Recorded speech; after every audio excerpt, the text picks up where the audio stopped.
আসসালামু আলাইকুম প্রিয় দর্শক, আশা করি সবাই ভালো আছেন। আজকের ভিডিওতে আমরা এমন একটি বিষয় নিয়ে আলোচনা করব যা মালয়েশিয়ায় নতুন যেতে চান বা ইতিমধ্যে গিয়েছেন এমন সবার জন্য খুবই গুরুত্বপূর্ণ। অনেক বাংলাদেশের নতুন পরিবেশ, নতুন নিয়ম এবং পর্যাপ্ত তথ্যের অভাবে কিছু ভুল করে বসেন।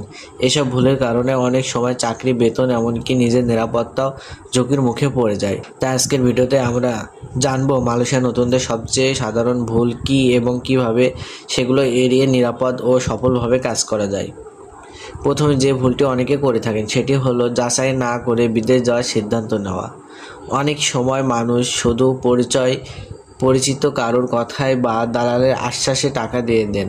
পরে গিয়ে দেখেন যে চাকরি, বেতন বা কাজের পরিবেশ আগের প্রতিশ্রুতির সঙ্গে মিলছে না। তাই বিদেশ যাওয়ার আগে অবশ্যই রিক্রুটিং এজেন্সি, বৈধতা, চাকরির অফার লেটার, ভিসা এবং চুক্তিপত্র ভালোভাবে যাচাই করতে হবে। আরেকটি বড় ভুল হলো চাকরির চুক্তিপত্র না পড়ে স্বাক্ষর করা।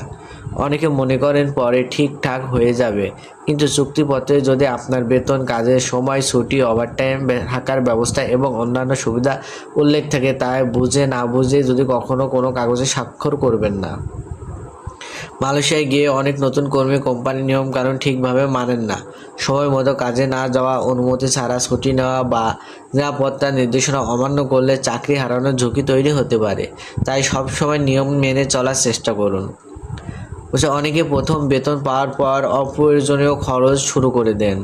দামি মোবাইল, অপ্রয়োজনীয় কেনাকাটা বা বেশি ঘোরাঘুরি কারণ মাস শেষে টাকা সঞ্চয় করতে পারেন না। বিদেশ যাওয়ার মূল উদ্দেশ্য যদি পরিবারের আর্থিক উন্নতি হয়, তাহলে আয়ের সঙ্গে মিল রেখে খরচ করা এবং নিয়মিত সঞ্চয় করা খুবই গুরুত্বপূর্ণ।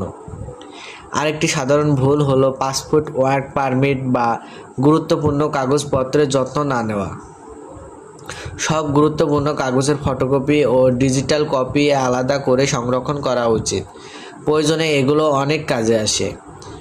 ভাষাগত সমস্যাও নতুনদের জন্য একটি বড় চ্যালেঞ্জ। অনেকে ইংরেজি বা সহজ মালয় ভাষার কিছু সম্পদও শেখেন না, ফলে কর্মস্থলে যোগাযোগ করতে সমস্যা হয়। বিদেশ যাওয়ার আগে দৈনন্দিন ব্যবহারের কিছু ইংরেজি এবং প্রয়োজনীয় মালয় শব্দ শিখে নিলে কাজ করতে সহজ হতে পারে। কিছু মানুষ পরিচয় হওয়ার আগে সঙ্গে অপরিচিত লোকজনকে বিশ্বাস করে ফেলেন। এতে প্রতারণার শিকার হওয়ার ঝুঁকি থাকে। নিজের ব্যক্তিগত তথ্য, পাসপোর্ট এবং ব্যাংক সংক্রান্ত তথ্য অচেনা কারোর সঙ্গে ভাগাভাগি করা উচিত। অনেক কর্মী ওভারটাইমের নিয়ম, ছুটির নিয়ম বা কোম্পানির নীতিমালা না বুঝেই কাজ করেন। কোনো বিষয় বুঝতে অসুবিধা হলে সুপারভাইজার বা কোম্পানির দায়িত্বশীল ব্যক্তির কাছে জেনে নেওয়া কিন্তু ভালো। স্বাস্থ্য নিয়েও অনেকে অবহেলা করেন। অতিরিক্ত কাজ, কম ঘুম, অনিয়মিত খাবার বা পর্যাপ্ত পানি না খাওয়ার কারণে অসুস্থ হয়ে পড়েন। সুস্থ শরীর ভালোভাবে কাজ করা সবচেয়ে বড় শক্তি। তাই নিজের স্বাস্থ্যের যত্ন নেওয়া অত্যন্ত জরুরি।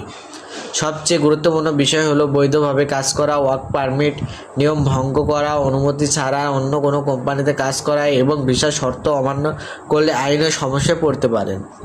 তাই সবসময় দেশের আইন এবং আপনার কর্মচুক্তি মেনে চলুন। মনে রাখবেন, মালয়েশিয়ায় সফল হওয়ার জন্য শুধু কঠোর পরিশ্রমই যথেষ্ট নয়, সততা, সহানুভূতিতা, নিয়ম মেনে চলা, দক্ষতা বৃদ্ধি এবং সঠিক পরিকল্পনা সমান গুরুত্বপূর্ণ।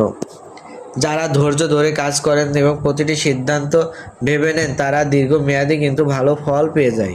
আশা করি আজকের ভিডিওটি নতুনদের জন্য খুবই উপকারী হবে। যদি ভিডিওটি ভালো লাগে তাহলে অবশ্যই একটি লাইক দিন, আপনার বন্ধুদের সঙ্গে শেয়ার করুন এবং মালয়েশিয়া, ওমান, দুবাই সহ বিভিন্ন দেশের চাকরির বিষয় এবং প্রবাস জীবন সম্পর্কিত নির্ভরযোগ্য তথ্য পেতে আমাদের চ্যানেলটি সাবস্ক্রাইব করে পাশে থাকা বেল আইকনটি অন করে রাখুন।